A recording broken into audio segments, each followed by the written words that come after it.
नमस्कार मित्रों, YouTube तक जस्टिस चक चैनल में हम आपका स्वागत करते हैं। मित्रों, आप सभी अच्छे होंगे। अगेन हम जो है आपको प्रेरणादायक, मार्गदर्शक और उत्साहित तथा पॉजिटिव रहने के संकल्प को दोहराते हैं। जहाँ तक एनटीटी के विद्यार्थियों का प्रश्न है, आप धैर्य रखें और 16 तारीख तक वेट करें। देखिए, धैर्य सफलता की सबसे बड़ी कुंजी है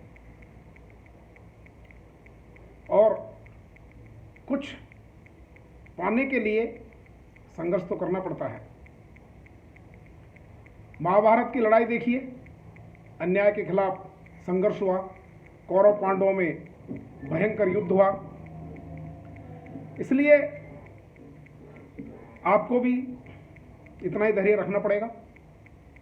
भगवान रामचंद्र जी को भी कहाँ राज तिलक हो रहा था और कहाँ वनवास में जाना पड़ा, लेकिन समस्त जो निशाचर थे, राक्षस थे, बुराइयां थी, उन सब का अंत हुआ। इसलिए आपको भी धैर्य रखना है, संघर्ष करना है। वाचक सर्वप्रथम सर्वत्र ही जय जानकी जीवन कहो, फिर पूर्वजों के सील की शिक्षा तरंगों में बहो।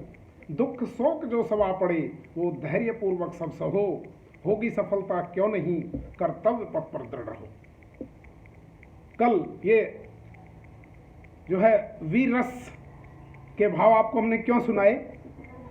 कल हमने इसके माध्यम से एक सिविल सर्विस एस्पिरेंट्स की जो निराशा है, उसका जो डिप्रेशन था, उसको दूर किया और उसमें आज हमने देखा कि एक नई स्फूर्ति और नया उमंग है। हुआ क्या, हम आपको दृष्टांत देकर के बताते हैं, क्योंकि हमने भी लाइफ में बहुत संघर्ष किया है और बहुत सी सफलताएं, बहुत सी असफलताएं भी मिली हैं, लेकिन अंतिम रूप से हम सफल रहे हैं हर जगह। तो कल क्या हुआ, अभी 4-5 दिन पहले भारतीय सिविल सेवा यानी आईएएस की जो एग्ज़ाम है, मेन मुख्य परीक्षा का रिजल्ट आया था। तो उसमें मेरे पास में एक ऐसा अभ्यर्थी है जो बेचारा आज से 2017 की प्रीलिम्स पास करके और मुख्य परीक्षा भी पास करी और यूपीएससी में आईएएस का इंटरव्यू भी दे आया। इंटरव्यू देने के बाद में अगली बार वो बेचारा प्रीलिम्स में ही फेल हो गया। उसके बाद नेक्स्ट चांस 2019 में उसने प्रीलिम्स पास किया, फिर बेचारा मेन में पास नहीं हो पाया।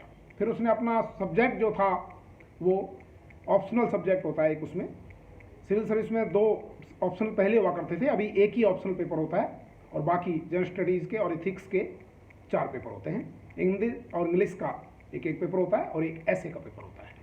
तो अभी 4-5 दिन पहले 2020 के एग्ज़ाम का रिजल्ट आया, बेचारा पास नहीं हो पाया। मुझे भी बड़ा दुख हुआ, क्योंकि जो कैंडिडेट गरीब घर का है, आपकी तरह से ही है सब लोग, जो बेचारे बेरोजगार भाई बहन हैं, वो उनके पास में क्या है और कुछ है या नहीं है, तो भी अपने पैरों पर खड़ा होना एक अजीब बात होती है।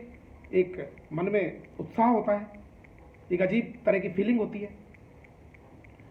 तो वो बेचारा पुनः मेन एग्जाम में पास नहीं हो पाया। उसने अपना सब्जेक्ट जो है बदल दिया था, उसने हिंदी ऑप्शन रख लिया। मैंने उसको गाइड किया है कि एक बार यदि सब्जेक्ट आप रख लेते हैं तो फिर उसमें आप पारंगत हासिल कीजिए। तो कल मैंने उसको वीर रस की एक कविता सुनाई और फिर भी उसकी निराशा, क्योंकि कल वो ऐसे हाथों को डाल करके और बैठा हुआ था छत पर। तो मैंने सोचा कि अपना उद्देश्य ही यह है जीवन का कि जो भी निराशाजनक, जो भी डिप्रेस भाई बहन हैं, उनमें ऊर्जा का संचार किया जाए। जीवन उसका नहीं युधिष्ठिर, मित्रों उत्साह से भर जाइए। जीवन उसका नहीं युधिष्ठिर जो इससे डरता है, बल्कि उसका जो इससे निर्भय होकर लड़ता है, निर्भय होकर लड़ता है। इसलिए मित्रों, निर्भय होकर लड़िए। एक बार फेल हो गए, दूसरी बार हो गए, तीसरी बार हो गए, चौथी बार हो गए, क्या फर्क पड़ता है, जीवन है। सफलता अवश्य ही एक दिन आपके कदम चूमेगी। मैंने भी आईएएस की एग्जाम प्रीलिम्स मेरा हर बार पास हो जाया करता था, 89, 90, 91, 92, 92 तक मैं प्रीलिम्स पास करता रहा, लेकिन 91 तक मैं मेन एग्जाम पास नहीं कर पाया। और 92 में मैंने प्रीलिम्स भी पास किया, मेन एग्जाम भी पास किया और इंटरव्यू में पहुंचा, और इंटरव्यू के बाद में मेरा सिलेक्शन भी हुआ। IRTS मुझे मिला, इंडियन रेलवे ट्रैफिक सर्विस, जिसमें मैंने 29 साल सर्विस की है और बहुत धमाकेदार नौकरी की है मित्रों। इलीगलिटीज को हमने बर्दाश्त नहीं किया। इसलिए आप लोग भी धैर्य रखें। और अपना जो मस्तिष्क होता है ना, इसमें क्या होता है, एक सेरोटोनिन नाम की जगह एक वो होता है केमिकल, सेरोटोनिन। सेरोटोनिन की क्या होता है, हम जब सोचने लगते हैं, बहुत ज़्यादा नेगेटिव सोचते हैं, हमारे पास में कुछ असफलताएं आ जाती हैं, कुछ चिंता के भाव आ जाते हैं, क्या होगा क्या नहीं होगा, किंतु परंतु के विचार आ जाते हैं, हाई कोर्ट फैसला देगा कि नहीं देगा, प्री प्राइमरी टीचर में भर्ती होगी कि नहीं होगी, रीट में भर्ती होगी कि नहीं होगी, कांस्टेबल परीक्षा में भर्ती होगी कि नहीं होगी, RAS में सफलता मिलेगी कि नहीं मिलेगी, RJS में मिलेगी कि नहीं मिलेगी, सिविल सर्विस प्रीलिम्स पास करके मेन में फेल होना और फिर वापस 1 साल बाद में वापस प्रीलिम्स का इंतजार करना। तो ये बातें क्यों क्या करती हैं, हमारा जो सेरोटोनिन लेवल होता है, सेरोटोनिन उसको डाउन कर देता है। तो इसलिए मित्रों, इसके लिए आपको अपने अंदर ही पॉजिटिव केमिकल्स डेवलप करने होंगे। और डेवलप करने का तरीका क्या है, नहीं इस बार सफलता नहीं मिली है, नेक्स्ट टाइम सफलता मिलेगी। आई एम मास्टर पावरफुल, मैं विघ्न विनाशक हूं, सफलता मेरा जन्म सिद्ध अधिकार है और उसको मैं लेकर आऊंगा। एक तो ये हो गया, अपने अंदर पॉजिटिव थॉट दीजिए, नेगेटिव नहीं। प्रकृति को निहारिए, पक्षियों को देखिए, पक्षियों को चुग्गा डालिए, गर्मियों का मौसम है, बहुत आनंद मिलेगा। पानी डालिए उनको, बहुत आनंद मिलेगा, आपका लेवल बढ़ जाएगा, इसका सेरोटोनिन का लेवल बढ़ जाएगा, पॉजिटिव थिंकिंग शुरू हो जाएगी। चिड़ियाओं के घोंसलों को देखिए, उसमें आजकल वो बर्ड जो है वो फीडिंग का काम कर रहे हैं। इन दिनों देखिए, जब आप जू में जाते हो, अपने घर में एक दो परिंदे टांग दीजिए और फिर देखिए, you will get automatic cosmic energy, जिसे कहते हैं ना, ब्रह्मांड से एनर्जी आपको मिलेगी। ब्रह्मांड में अथाह एनर्जी भरी हुई है। ये जो हमारा मोबाइल होता है, इसको चार्ज से हम चार्जर से चार्ज करते हैं, इसी प्रकार से हमारा ये माइंड है, इसको हम ब्रह्मांड की एनर्जी से चार्ज करते हैं। ये साइंटिफिक है। इसलिए मित्रों, अपने आप को चार्ज फील करिए, डिमोरलाइज फील मत करिए।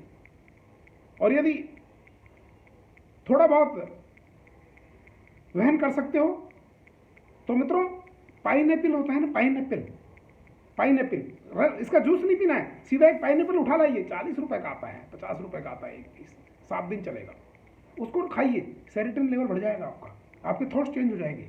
इसलिए आप पाइनएप्पल थोड़ा थोड़ा खा लो। ड्राई फ्रूट यदि खा सकते हो, जिसकी क्षमता है, थोड़ा सा काजू, थोड़ा सा बादाम, 2-2, 3-3 पीस, थोड़ा सा जो है किशमिश, पिस्ता, ड्राई फ्रूट जो भी है, जो भी आप ले सकते हो क्षमता के अनुसार, इसमें सेरोटोनिन लेवल को बढ़ाने की बहुत ताकत होती है। इसलिए थोड़ा थोड़ा ले लीजिए। फिर आपका जो लेवल है, संतरा है, खट्टे फल जो होते हैं ना, इनमें सेरोटोनिन लेवल को बढ़ाने की बहुत ताकत होती है। इसलिए आप इसको बढ़ाइए, आपके थॉट्स चेंज होंगे, आप में पॉजिटिव थिंकिंग आएगी and you will feel energetic, enthusiastic. तो मित्रों, आप जो है निराश ना हो उस भाई की तरह से, और जीवन में कुछ कर गुजरने की क्षमता रखें। हमारी वीडियो को लाइक करें, इसको प्रसारित करें, ताकि बहुत से निराशाजनक जो भाई बहन हैं, हम प्रैक्टिकल अनुभव के साथ में आपको बताते हैं, थ्योरेटिकल बात नहीं करते हैं, क्योंकि I have faced all these things. तो मैं चाहता हूँ कि जो भी बेचारे युवक युवतियाँ हैं, बेरोजगार भाई बहन हैं, मेरे पास फ़ोन कर लीजिए। बहुत से लोग मेरे को फ़ोन करते हैं, मैं उनको मोटिवेट करता हूँ, गाइड करता हूँ। आप मेरे ऑफिस में आइए, A21 आशीष विहार, जगतपुरा, जयपुर, जगतपुरा रेलवे स्टेशन के पास में ही है, किसी से पूछ लीजिएगा, यू कैन कॉल मी। सो मेरा नंबर है 95 092 96 96 5। सो अपने आप को ठीक रखें, सेहतमंद रखें। एनटीटी के अभ्यर्थी 16 तारीख तक वेट करें। अभी भी कई लोग फ़ोन करते हैं, लेकिन 16 तारीख तक वेट करें। अभी कोई रिट फाइल करने की मैं आपको सलाह नहीं देता, क्योंकि वेट एंड वॉच। हो सकता है भगवान की दया से फैसला आप लोगों के फेवर में आ जाए, तो वो जो फैसला होगा वो तो सभी पर एप्लीकेबल होगा, यदि इफ़ यू आर फिलफिलिंग, यदि आप कंडीशंस को पूरी को फिलफिल कर रहे हैं तो। इसलिए डोंट वरी। लेकिन अगेन मैं कह रहा हूँ, कल भी एक विद्यार्थी मेरे पास में आया था, जो स्पोर्ट्स कोटा से जिसने कहीं भर्ती का आवेदन कर दिया, और उसमें एडवर्टाइजमेंट कंडीशन में लिखी हुई थी कि मेडल होना चाहिए आपके पास में। अब उसके पास मेडल नहीं था, पार्टिसिपेशन के सर्टिफिकेट के आधार पर उसको डॉक्यूमेंट वेरिफिकेशन में बाहर कर दिया। मेरे पास आया था, मैंने उसको सलाह दी थी कि इस पर फाइल करो, क्योंकि जब एडवर्टाइजमेंट की कंडीशन है उसमें फिल आप नहीं कर रहे हो। मेडल मांगा है तो मेडल, पार्टिसिपेट तो कोई भी कर लेगा। इसी प्रकार से एनसीटी, यदि एनसीटी से मान्यता प्राप्त है then only you are eligible. यदि मान्यता प्राप्त आपकी संस्था नहीं है तो फिर आपके साथ में उस संस्था ने चीटिंग किया है, फिर उसके खिलाफ आप जो है एक्शन लीजिए, उससे अपना हर्जाना मांगिए। नहीं देता है तो हमारे पास आइए, वी विल गाइड यू। सो मित्रों, हैव पेशेंस और हमारी वीडियो को लाइक करें, शेयर करें, ताकि हम इस लोकतांत्रिक व्यवस्था में अन्याय के खिलाफ लड़ सकें और अपने अधिकारों की रक्षा कर सकें। यही मेरा आपको आह्वान है। Thank you very much, have a nice day, be happy.